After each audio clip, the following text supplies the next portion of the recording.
Hello, everyone. This is the Socialist Accountant, and what an election.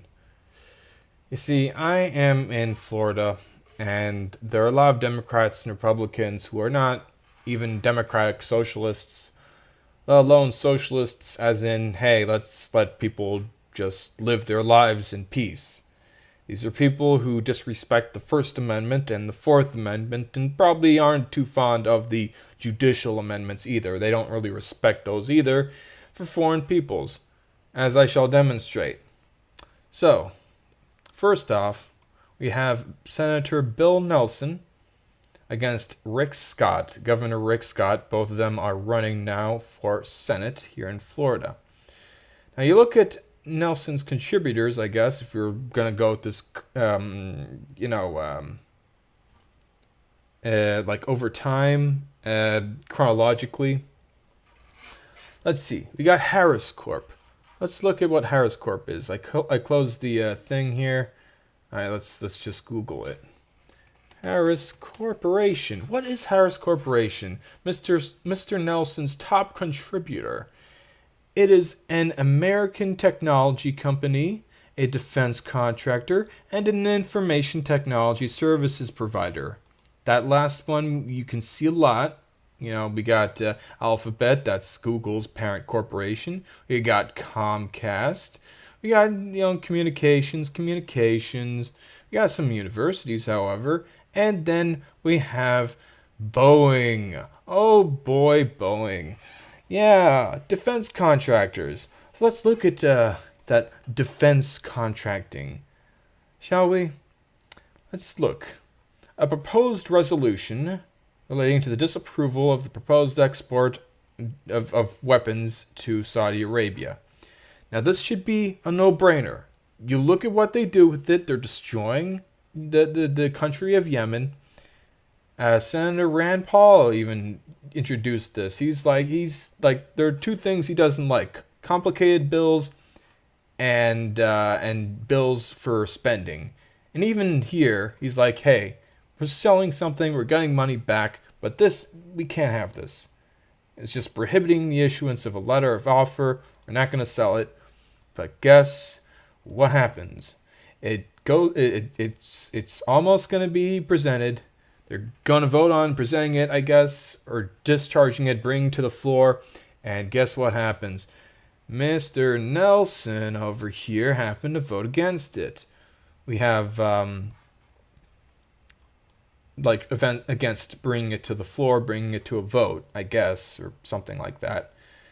And look, all these Republicans. Oh, and look, we have Mr. Manchin, Senator Manchin, the most dino-ish dino who ever dinoed, who voted for Judge Kavanaugh to be a Supreme Court Justice. Now, I voted for Mr. Nelson over here because not only did he vote against Gorsuch, who is a rather uncontroversial one. I think he won by like a supermajority. No one really paid attention to it. Kavanaugh, oh my God, the sexual allegations. Let's focus all on that. Let's not note his complete disregard for the Fourth Amendment and hate for unions and disregard for women's rights, abortion. Like, you look at Republicans, and they're really not in favor of freedom. I'm sorry. Okay, the Second Amendment is just one amendment, and there are plenty of others. And there's also the one that says states can do things, and yeah, like there's a 10th Amendment, but a lot of them judicial. A lot of them government's gonna just not bust down your doors and start harassing you, and unfortunately, we have that happening. So you have Manchin, we have Nelson, we have a couple more Democrats. We got Donnelly, another dino more or less. And we got, let's see here. We do not have Heitkamp, surprisingly enough, although she is a fossil fuel fellow, she's in Montana, so she has the Canadian tar sands and probably Montanan tar sands just flowing through DAPL now in the Keystone Pipeline. So, of course, she's going to be bought out by them. Apparently, if she loses, Sucks. Too bad. Also, same with McCaskill. I don't know what her deal is, but apparently Missouri has to be, apparently she thinks Missouri doesn't want to be progressive. Okay. Apparently that. You have like in favor of this sort of thing, of this like bring it to the floor, I guess. We got Sanders, we got Merkley, we got Wyden. I bring up Merkley and Wyden because they joined Bernie Sanders since 2011 against the National Defense Authorization Acts since 2011. They've been there like against it for years now, and just recently in the past like 2 or 3 years we also have I think Gillibrand, yeah. Feinstein opposed one or two, I think. Let's see here. We even have like Chuck Schumer again, like trying to bring this to the floor. It's sad, but that's how it is. You only have like two Republicans, Mike Lee and Rand Paul, just trying to get this through. And we also have Young. I don't know who he is, but okay. Now let's look at another foreign policy thing. Did I mention that Mr. Nelson running against the Lich King himself, Mr. Rick Scott, or Voldemort as some of us like to call him? As I said, not fond of the Fourth Amendment because apparently he wants to, he voted to extend the FISA for 6 years. So, people from, I guess, like, people who are, like, residents who are not American citizens or something, spy on you, whatever, who cares? Go right ahead. It's not like they're people. Anyways, let me close this. So here's another problematic vote. I almost forgot about this. This. So this was on the motion to discharge. Oh wait, no, that's that. Where was that? Yes. The Economic Growth, Regulatory Relief, and Consumer Protection Act, also known as the Bullshit Bank Bill. Because really, it's just... So, the thing about this is that you look up a term called... what's it called? Minimum? No. No.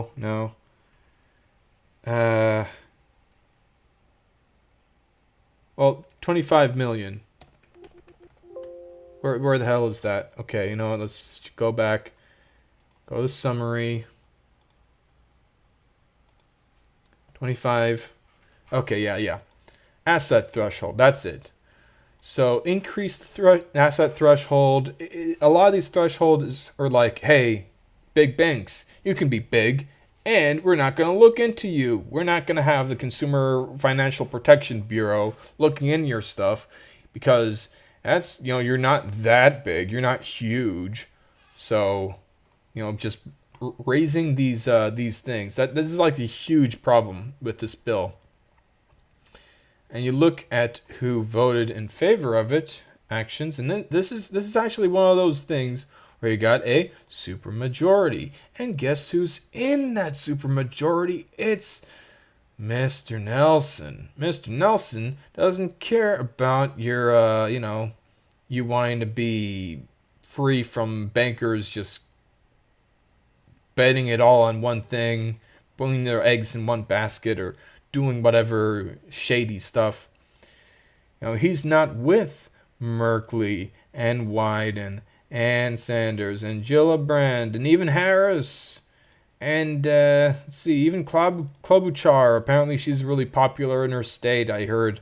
And look, these are like the Democrats who are actual Democrats, more or less, pretty much those the people. This is the establishment. These are the people who don't care about, people like individual rights all that much. Well, some of them do. But generally, they're like, hey, corporations, you're free. Go ahead and just ruin the economy or ruin lives. It's fine. As long as you're not a government, it's fine. You look at Mr. Rick Scott, and he's gonna be like just worse. The thing is that as much as I dislike Mr. Nelson here, there are two things that I have to give him credit for. One is the Supreme Court opposition, and two is standing up to polluters. More or less. I don't see like the big sugar here. However, I do see Greenberg Torig LLP, which I do see also right under Mr. Scott's top contributor list, and in my district, Donald Shalala's list. But let's go back to Scott. Next Era Energy, they burn coal as they're the parent company of Florida Power and Light. They burn a lot of coal, probably use fracking, maybe offshoring if that's available, because they're an energy company. They just use whatever. It's fine. Who cares about the environment and climate change? It's fine. We're just going to make money. So there's his top contributor. Isn't that just great? You also have some insurance companies, let's see here. And we have Fanjul Corp. This is the sugar industry. And guess what they did? They also pollute. They use just some weird fertilizers. And the fertilizers go into the waters, into the lakes and ponds and the sea or the ocean. And then a bunch of disgusting, horrible bacteria, the red tide, the blue-green algae pop up. It stinks and it's toxic. And that's just cause and effect. So that's why I voted for Nelson. Most of the reason why he's okay on the environment, and at this point with climate change and pollution, things are getting rather dire. People are losing their minds because it's just so disgusting. And you got Nelson over here. He's supported by the League of Conservation voters. So hey, he's got some contributors who are pushing him, making sure that he's sticking to it.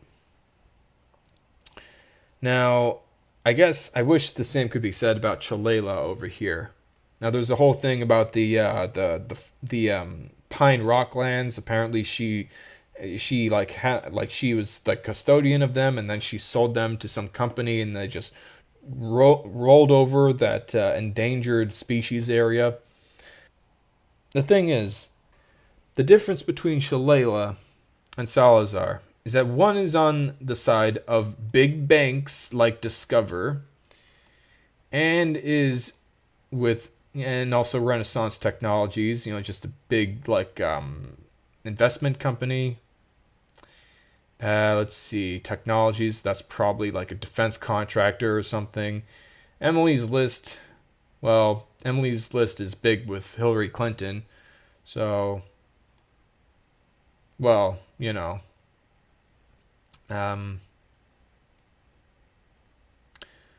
but then, you see all these, huge, really big industries. Turnberry is another big one, I think.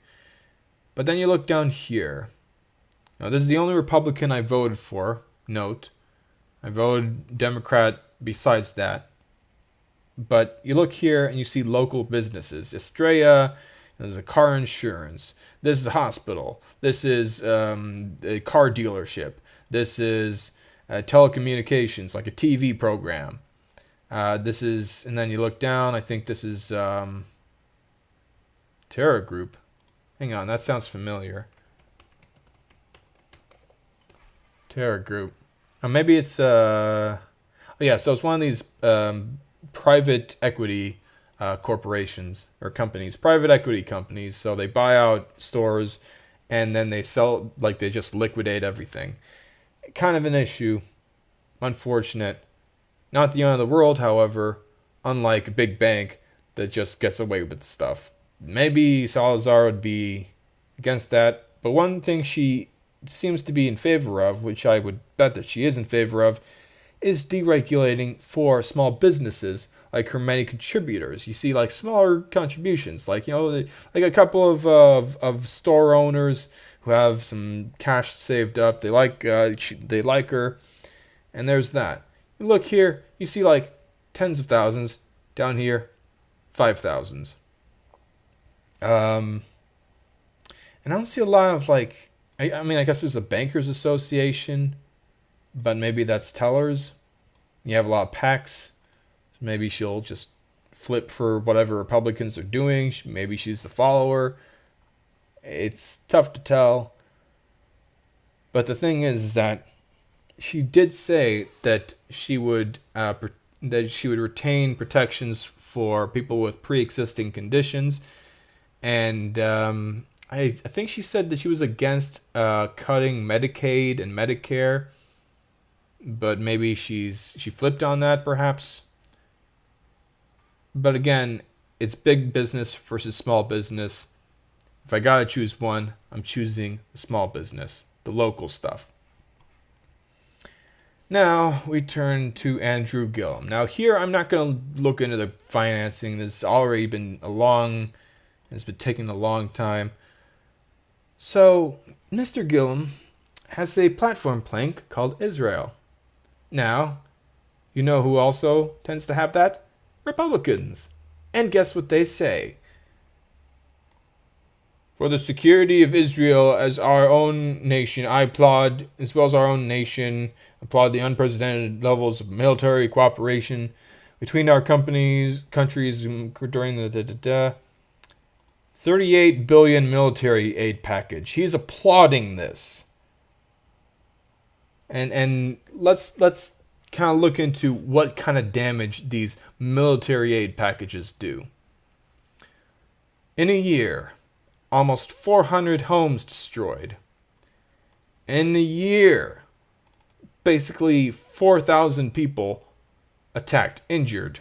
They're probably their lives probably cut by a few years after something traumatic like being shot by a BB gun or live ammunition. Let's do some math, shall we? Now, okay, let's look back in history here. So you have 400 homes times, let's say, 600,000 value, plus this much, like this many people, times, let's say, 300,000 for each injury. Then you multiply that, or you divide that by 200,000 voters, and then you multiply that. You multiply that by 1, divide by 300. For each congressperson, you got 24. Then you go back. Let's take that, almost that amount. Here I just reduced it. Just look back at this, equals this. Now you multiply this. Now we're looking at the Senate. So you divide it by 60, and then you multiply it by, divide it by 4 million.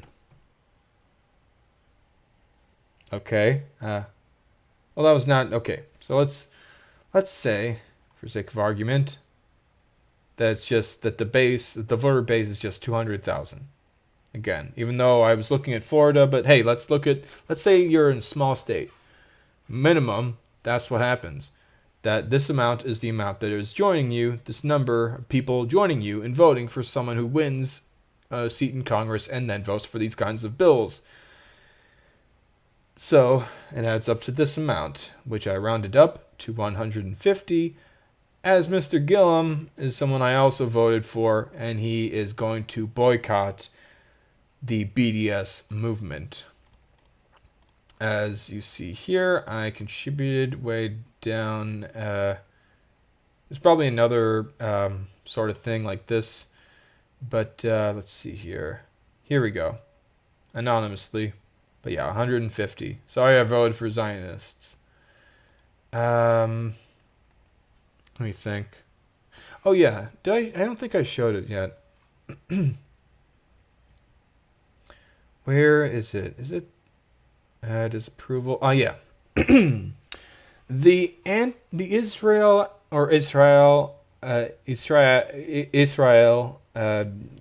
Kind of want to give him credit for or say it the right way. Israel Anti-Boycott Act. It's doing all this stuff to prevent people from boycotting, which is kind of a First Amendment thing. You can say, "Hey, I support this movement, and I don't like this, and I'm not gonna buy from them." No siree. That's supposed to be a right. Freedom of association, freedom of speech. But apparently, certain people don't believe we should have it these days. Now, this did not come to a vote, probably because the ACLU caused the ACLU, the American Civil Liberties Union, made a fuss about it. We have all these people, and guess who's one of the first people to co-sponsor it? One of the very first, Mr. Nelson. Isn't that just great? Isn't he a wonderful person? And so I contributed to the charity. Yeah. So there's Nelson. Salazar, the thing about her is that she wants to be another Ilyana Ros-Lehtinen, and Ros-Lehtinen was a leader in the sort of, neo-Zionist sort of thing, aggressive Israeli administration, not BB in the gang, that sort of thing. So yeah, but yet again, with Mr. Gillum, there are things that push me to his favor. Like,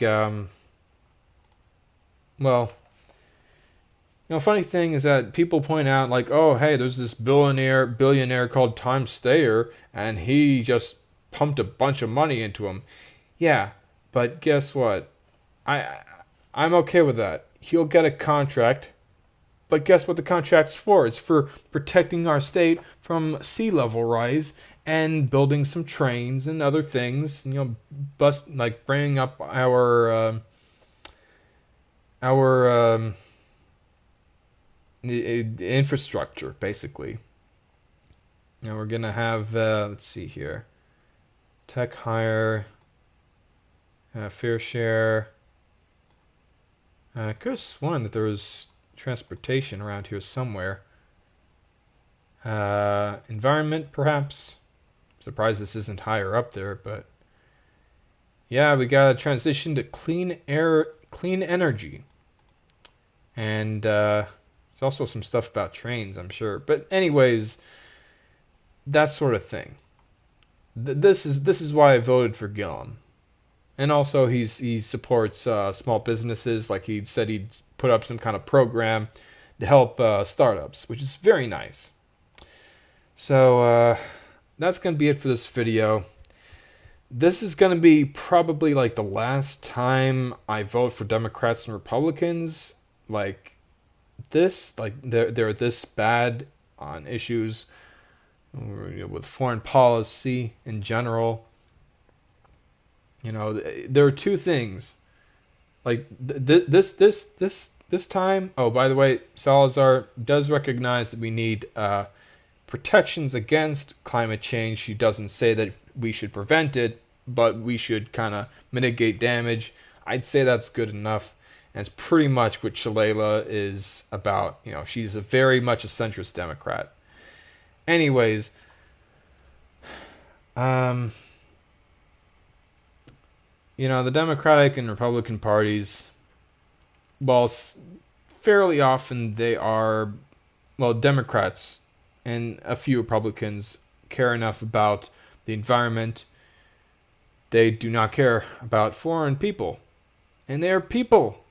And they are supposed to have rights, and they're supposed to be respected, not shot down by militias that are financed or provided that have our guns sold to them. And let me think.